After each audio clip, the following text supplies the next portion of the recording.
أعوذ بالله من الشيطان الرجيم بسم الله الرحمن الرحيم الذين كفروا وصدوا عن سبيل الله أضل أعمالهم والذين آمنوا وعملوا الصالحات وآمنوا بما نزل على محمد وهو الحق من ربهم كفر عنهم سيئاتهم وأصلح بالهم والذين آمنوا وعملوا الصالحات، وہ لوگ جو ایمان لاتے ہیں اور عمل صالح کرتے ہیں، وآمنوا بما نزل علی محمد، اور ایمان لاتے ہیں ان چیزوں پر جس کو ہم نے نازل کیا ہے محمد پر، وہو الحق، وہ جبکہ حق ہیں ان کے رب کی طرف سے، وکفر عنہم سیئاتہم، اور ان کی برائی کو ان سے مٹا دیتے ہیں، واصلح بالہم، اور ان کی حالت کو درست کر دیتے ہیں۔ آج سنے گی صورتوں میں سے ایک صورت سورہ محمد بھی۔ اللہ کے رسول صلی اللہ علیہ وسلم کا نام قرآن کریم میں محمد کے ذریعے سے صرف 4 مرتبہ ہے۔ ایک تو یہاں ہم نے سنا ابھی بما نزل علی محمد وهو الحق، جو کچھ بھی نازل کیا گیا ہے محمد رسول اللہ صلی اللہ علیہ وسلم پر وہ سب حق ہے، اور حق ہے کس کے؟ سب کے رب کی طرف سے، یہ اللہ نے فرمایا۔ اور ایمان لانے اور اعمال صالح کرنے کا فائدہ یہ ہوتا ہے کہ ان کے جو بھی گناہ ہوتے ہیں اللہ تعالیٰ سب کو مٹا دیتے ہیں، ان کی حالت کو درست کر دیتے۔ کل بھی ہم نے سنا اللہ فرماتے ہیں، کیا فرماتے ہیں؟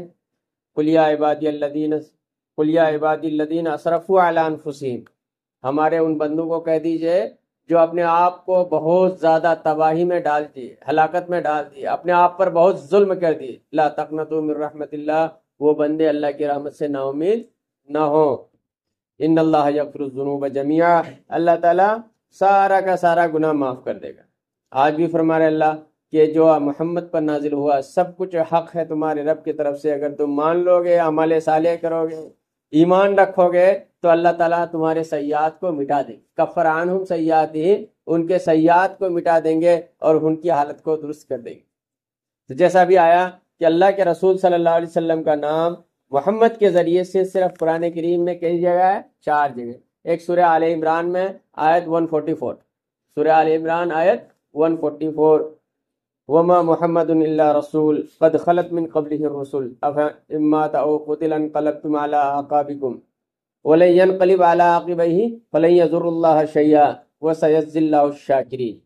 یہ ہے کہ اللہ کے رسول صلی اللہ علیہ وسلم جب اس دنیا سے چلے گئے تھے، صحابہ کرام رضوان اللہ تعالی علیہم اجمعین کو سمجھ میں نہیں آ رہا تھا۔ حضرت ابوبکر صدیق رضی اللہ تعالی عنہ باہر تھے، حضرت عمر رضی اللہ تعالیٰ عنہ کو کسی نے خبر دی کہ اللہ کے رسول تو اللہ کو پیارے ہو گئے، خبردار یہ بات بولو گے گردن اتر جائے گی۔ تلوار لے کے مسجد میں آ گئے، نہیں بول سکتے، اللہ کے رسول صلی اللہ علیہ وسلم آرام فرما رہے۔ حضرت علی رضی اللہ تعالیٰ عنہ گم ہو گئے، شیر خدا بالکل گم ہوئے، کچھ پتہ ہی نہیں چل رہا ہے۔ حضرت عثمان رضی اللہ تعالیٰ عنہ کو بھی خبر ہی نہیں کیا ہو رہا ہے۔ حضرت ابوبکر صدیق رضی اللہ تعالیٰ عنہ آئے، دیکھے سارے صحابہ ٹینس میں ہیں، ابو بکر صدیق، عمر فاروق، عثمان غنی، حضرت علی، سب کے سب اپنی اپنی حالت میں ہے، کوئی کسی کو خبر ہی نہیں ہے، الٹی سیدھی باتیں کر رہے ہیں۔ تو انہوں نے سب سے پہلے مسجد میں آئے اور یہی آیت پڑھی، وما محمد الا رسول قد خلت من قبلہ الرسل، کہ محمد رسول اللہ صلی اللہ علیہ وسلم رسول تھے اور رسول پہلے بھی آئے اور رسول جو پہلے آئے وہ چلے بھی۔ تو ایک یہ آیت ہے۔ اور دوسری آیت جو ہم نے پڑھی ہے اللہ کے رسول صلی اللہ علیہ وسلم کا، جہاں اللہ نے نام لیا محمد کے ذریعے سے، وہ کیا ہے؟ ما کان محمد ابا احد من رجالکم ولکن رسول اللہ وخاتم النبیین۔ اللہ کے رسول صلی اللہ علیہ وسلم کے بارے میں فرمائے، ہم نے پہلے ہی بات کر چکے اس سلسلے میں، سورہ احزاب میں آیت نمبر 40 میں ہے کہ محمد تم میں سے کسی مرد کے باپ نہیں، وہ خاتم النبیین ہے اور اللہ کے رسول ہے، وہاں آیا تھا۔ اور تیسری مرتبہ اللہ نے جو اپنے نبی صلی اللہ علیہ وسلم کا نام لیا ہے وہ یہ ہے سورہ محمد، اس سورت کا نام ہی ہے، اور یہ دوسری آیت ہے، والذین آمنوا وعملوا الصالحات وآمنوا بما نزل علی محمد وهو الحق من ربهم۔ یہاں تیسری جگہ پہ اللہ نے اپنے نبی کا نام محمد لیا ہے، اور چوتھا بھی نام، چوتھی جگہ جہاں اللہ نے اپنے نبی کو محمد کہا ہے، آج ہی ہم نے سنا آج کی تراویح میں، محمد الرسول اللہ والذین معہ اشداء علی الکفار رحماء، یہ سورہ فتح، اس کے بعد جو صورت آ رہی ہے وہ کیا ہے؟ سورہ فتح، وہاں اللہ نے نام، اور اس کے علاوہ اللہ نے اپنے نبی کا نام جو ہے محمد کے علاوہ کیا لیا ہے؟ احمد کے ذریعے سے، من بعدی اسمہ احمد، کہ میرے بعد ایک نبی آئے گا، جب حضرت عیسیٰ علیہ السلام بتاتے ہیں کہ جس کا نام احمد ہوگا۔ یہ 5 نام سمجھیے، 5 جگہ پہ اللہ نے اپنے نبی کا نام لیا، اس کے علاوہ بہت ساری جگہوں پر نام نہ لے کر کے، کہیں عبد کا الف لام میم ذالک الکتاب، اور الحمدللہ الذی انزل علی عبدہ الکتاب، عبد کہا گئی، کہیں طٰہٰ، کہیں یاسین، کہیں مزمل، کہیں مدثر، الگ الگ صفاتی نام، لیکن جو ذاتی نام، حقیقی نام ہے، جو زیادہ مشہور ہے وہ محمد ہے، اور جو کم مشہور ہے وہ احمد ہے۔ قرآن کریم میں صرف 5 جگہ پہ آیا ہے، سورہ آل عمران، سورہ احزاب، اور سورہ محمد، اور سورہ فتح، اور اس کے علاوہ جو احمد نام ہے وہ سورہ صافات میں آیا ہے، سورہ صافات میں۔ یہ سورہ محمد کی آخری آیت ہم دیکھتے ہیں، اللہ فرماتے ہیں ہا انتم ہؤلاء تدعون لتنفقوا فی سبیل اللہ فمنکم من یبخل ومن یبخل فانما یبخل عن نفسہ واللہ الغنی وانتم الفقراء وان تتولوا یستبدل قوما غیرکم ثم لا یکونوا امثالکم۔ آیت کا آخری حصہ وان تتولوا یستبدل قوما غیرکم، اگر تم نہیں بدلو گے، اگر تم نہیں سدھرو گے، اگر تم باز نہیں آؤ گے گناہوں سے، اگر تم اللہ کے راستے میں نہیں آؤ گے، شیطان ہی کے راستے کو اختیار کرتے رہو گے، وَإِن تَتَوَلَّوْا، وارننگ اللہ کی طرف سے، اگر تم کیا نہیں بدلو گے؟ سدھرو گے نہیں، بدلو گے نہیں، یستبدل قوما غیرکم، اللہ تعالیٰ دوسری قوم کو تم سے بدل دے گا، ثم لا یکونوا امثالکم، پھر وہ تمہاری طرح بیکار لوگ نہیں ہوں گے، ڈھیٹ نہیں ہوں گے، ڈبل اسٹینڈرڈ والے لوگ نہیں ہوں گے، سستی کاہلی کرنے والے لوگ نہیں ہوں گے، بہت اچھے لوگ ہوں گے۔ اللہ نے قرآن کریم میں جا بجا مسلمانوں کو اپنے سے قریب کرنے کے لیے، اپنے آپ کو ڈرانے کے لیے، جہنم سے بچانے، الگ الگ انداز سے مخاطب کر کے فرمایا۔ سب سے پہلے اللہ نے کہا قوا انفسکم واہلیکم نارا، اصلاح شروع کرو سب سے پہلے یہاں، بچاؤ اپنے آپ کو، اپنے آپ کو بچاؤ، پھر اپنے گھر والوں کو کہاں؟ جہنم سے۔ پھر آگے دوسری جگہ پہ ارشاد ہوا اللہ کا وانذر عشیرتکم الاقربین، ڈراؤ اپنے قریبی رشتہ داروں کو، قریب کے۔ ایسا نہیں ہے کہ ہم دنیا بھر کو ڈرا رہے ہیں، اپنے آپ کی خبر نہیں، دنیا بھر کو ڈرا رہے ہیں، اپنے اہل و عیال کی خبر نہیں، دنیا بھر کی تو فکر کر رہے ہیں، لیکن اپنے رشتہ داروں کو یوں ہی چھوڑ دیے، یوں ہی چھوڑ دیے۔ اللہ نے یہ بھی فرمایا، کیا فرمایا؟ کہ اگر قوم، اگر ملت، اگر لوگ اپنے اصلاح کی فکر نہیں کریں گے، اللہ تعالیٰ کو کوئی پڑی نہیں۔ ان اللہ لا یغیر ما بقوم حتی یغیروا بانفسہم، سورہ رعد میں اللہ نے ڈکلیئر کر دیا ان اللہ لا یغیر ما بقوم حتی یغیروا بانفسہم، اللہ تعالیٰ کسی قوم کو بدلتے نہیں، قوم کو خود سے بدلنی پڑتی ہے۔ اگر وہ بدلنے کی کوشش کریں گے، فکر کریں گے تو اللہ کے یہاں سے نصرت ہوگی، اگر نہیں بدلنے کی کوشش کریں گے تو اللہ آخری وارننگ دیا وَإِن تَتَوَلَّوْا، تم نہیں بدلو گے کوئی بات نہیں، دوسرے لوگ آئیں گے۔ وہ علامہ اقبال نے کہا نا، نہ سمجھو گے تو مٹ جاؤ گے ہندی مسلمانوں، تمہاری داستاں بھی نہ ہوگی داستانوں میں، تم ایسے ہی مٹ جاؤ گے۔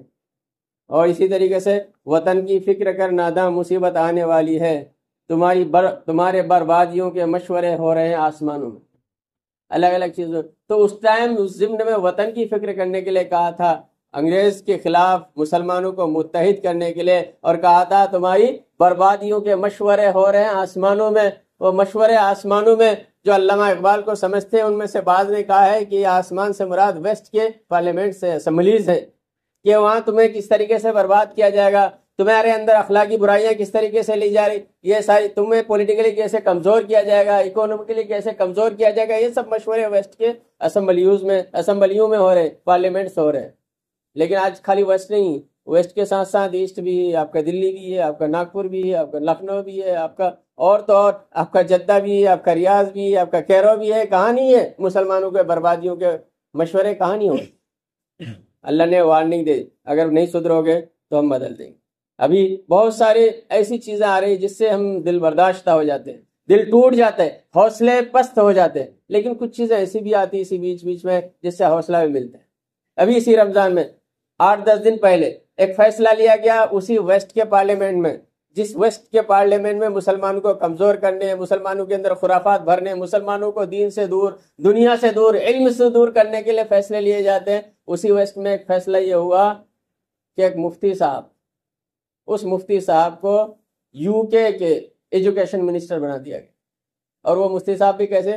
پگڑی والے. وہ سو کال مفتی صاحب نہیں کہ بھائی وہ کیا ہے، وہ آفس ہے، وہ ایک عہدہ ہے اور وہ حکومتی مفتی ہے. نہیں، اس مفتی نے کر کے دکھایا ہے. یو کے جیسا ملک کتنا ایڈوانس ہے، اس یو کے ملک کے ایجوکیشن منسٹر کس کو بنایا گیا؟ مفتی سر حامد پٹیل صاحب کو، آپ کے بیٹے کو. کیا حامد؟ تو یہ ہوتا ہے، اللہ تعالیٰ بدلتے ہیں. ویسٹ والے اگر جا رہے ہیں سب سجدہ ریز ہوتے ہیں، واشنگٹن میں سب سجدہ ریز ہو رہے ہیں، تل ابیب میں سب جا رہے ہیں، وہاں یہاں. اللہ کہتے ہیں کہ ویسٹ والے کو لے آئیں گے، پھر وہ تمہاری طرح سست نہیں ہوں گے. ان کی دنیا بھی بہت اچھی ہوگی، ان کا دین بھی بہت اچھا ہوگا، ان کے کیریکٹر بھی بہت اچھے ہوں گے، ان کے معاملات بھی بہت اچھے ہوں گے، ان کے اخلاق بھی بہت اچھے ہوں گے. تو یہ سورہ محمد کی آخری آیت ہے. اس کے بعد ہم لوگ نے سنا ہے سورہ فتح ہے. ٹائم سورہ فتح سنا ہے. سورہ فتح کے اندر اللہ تعالیٰ خوشخبری دے رہے ہیں مسلمانوں کو کہ ہم نے تمہیں ایک واضح اور کھلی ہوئی فتح عطا کی. اصل میں اس صورت میں اشارہ ہے اس بات کی طرف جس بات میں کہ اللہ کے رسول صلی اللہ علیہ وسلم جب مکہ سے مائگریٹ کر کے مدینہ آئے، 6 سال ہو گئے، مکے کی بڑی یاد آ رہی تھی، حج عمرہ کا بڑا خیال آ رہا تھا دل میں. پھر اسی حال میں اللہ کے رسول صلی اللہ علیہ وسلم نے خواب دیکھا کہ آپ عمرہ کر رہے ہیں. آپ نے اعلان کیا، مختصر کر کے آپ نے اعلان کیا کہ ہم سب عمرہ کے لیے چلتے ہیں، جن کو جانا ہو چلو. تو بہت سارے مومنین آپ کے ساتھ رخت سفر باندھے، اور ایک جگہ مکہ سے قریب ایک جگہ حدیبیہ کے مقام پہ آپ پڑاؤ ڈالیں، اور آپ صلی اللہ علیہ وسلم نے حضرت عثمان رضی اللہ تعالیٰ عنہ کو اپنا ریپریزنٹیٹو بنا کے بھیجا مکہ، کہ جا کے مکہ کے سرداروں کو خبر کرے کہ ہم صرف عمرہ کے ارادے سے آئے، ہم احرام باندھے ہوئے ہیں. احرام کی حالت میں انسان کسی جاندار کو نہیں مار سکتا، چجائے کے لڑائی کرنا، تلوار چلانا، پھول بانا، مچھر نہیں مار سکتے، آپ جوں نہیں مار سکتے، مکھی نہیں مار سکتے. لیکن مکہ والوں نے آپ کو انٹری نہیں دی، مکہ والوں نے آپ کو انٹری نہیں دی. اور حضرت عثمان رضی اللہ تعالیٰ عنہ جو نمائندگی کر رہے تھے آپ کی، آنے میں تاخیر ہو گئی. یہاں مشہور ہو گیا کہ حضرت عثمان رضی اللہ تعالیٰ عنہ شہید کر دیے گئے. اللہ کے رسول صلی اللہ علیہ وسلم نے ان کے بدلے کے لیے اعلان کیا کہ عثمان اگر شہید ہو گئے تو ان کا بدلہ لے کے جائیں گے، آؤ بیعت کرو. ان الذین یبایعون انما یبایعون اللہ ید اللہ فوق ایدیہم، آیت نمبر 10 میں ہے کہ جو لوگ آپ سے بیعت کیے وہ آپ سے بیعت نہیں کیے، اللہ سے بیعت کیے. ان کے ہاتھ کے اوپر اللہ کا ہاتھ تھا، ان کے ہاتھ پر اللہ کا ہاتھ تھا. تو یہ اس کو بیعت رضوان بھی بولتے ہیں اور صلح حدیبیہ بھی بولتے ہیں. پھر جو ہے مکہ والوں نے جب دیکھا کہ آپ نے اب تو بیعت کر لی، آپ تو اڑے ہیں، آپ آنی. پھر ان لوگ نے آیا، اس کے سردار آئے اور کہے کہ چلے ہم لوگ ٹریٹی کرتے ہیں کہ اس سال تو نہیں، نیکسٹ ایئر آپ آئیے، آپ عمرہ کیجئے، آپ اتنے دن رکیں گے، آپ کے ساتھ یہ ہتھیار ہوگا، اس کے علاوہ کچھ نہیں ہوگا. پھر اسی ٹریٹی کی ایک شک یہ بھی تھی کہ اگر کوئی مسلمان کوئی مکہ سے مسلمان ہو کے مدینہ چلا جاتا ہے تو اس کو ریٹرن کرنا پڑے گا، لیکن کوئی اگر مدینہ سے مرتد ہو کے مکہ آتا ہے تو ہم ریٹرن نہیں کریں گے. اس طرح بہت ساری کنڈیشن تھی جس میں لگ یہ رہا تھا کہ مسلمان جو ہے دبے جا رہے ہیں، دب کر کے کیا کر رہے ہیں، ان کے سارے کنڈیشنز کو مان رہے اور اپنا کوئی منوا نہیں پا رہے. حضرت عمر رضی اللہ تعالیٰ عنہ تھے ہی غصے والے، اللہ کے رسول صلی اللہ علیہ وسلم کو کہنے لگے کہ اللہ کے رسول صلی اللہ علیہ وسلم یہی ٹریٹی ہے، سب ان کی شرائط ہم مانے جا رہے ہیں، ہماری کچھ نہیں. اللہ کے رسول صلی اللہ علیہ وسلم نے فرمایا کہ یہی حق ہے. اور اسی موقع پہ یہ صورت نازل ہوئی، انا فتحنا لک فتحا مبینا. اللہ نے کہا کہ ہمیں تمہیں واضح فتح، کلیئر وکٹری دی ہے. اور یہ ضروری بھی تھا یہ ٹریٹی کرنا، اس وجہ سے کہ کچھ یہودی جب مکہ سے مدینے سے بھگائے گئے تھے وہ خیبر میں جا کے جمع ہو گئے، اور یہاں مکہ میں آپ کے ایک طرف دشمن، مدینہ بیچ میں. یہودیوں نے مکہ والوں سے یہ ایگریمنٹ کیا تھا کہ اگر مسلمان ہماری طرف آتے ہیں تو تم مدینے پہ حملہ کرنا، اگر مسلمان مکہ کی طرف جاتے ہیں تو ہم آگے حملہ کریں گے.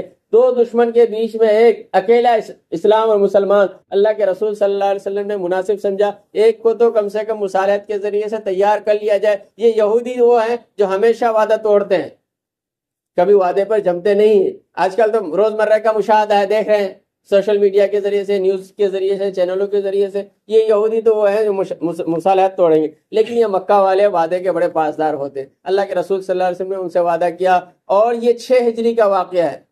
7ویں ہجری میں خیبر فتح ہوئی. اور 8ویں ہجری میں پھر مکہ بھی فتح ہو گئی، جس کی اللہ تعالیٰ نے یہاں پیشین گوئی کی تھی، اِنَّا فَتَحْنَا لَكَ فَتْحًا مُبِينًا۔ اور آگے جب اللہ کے رسول صلی اللہ علیہ وسلم نے اعلان کیا تھا کہ چلو ہم لوگ عمرہ کرنے جاتے ہیں، تو مکہ مدینہ والے تو گئے لیکن منافق نہیں گئے۔ منافق کے احوال یہاں ہیں۔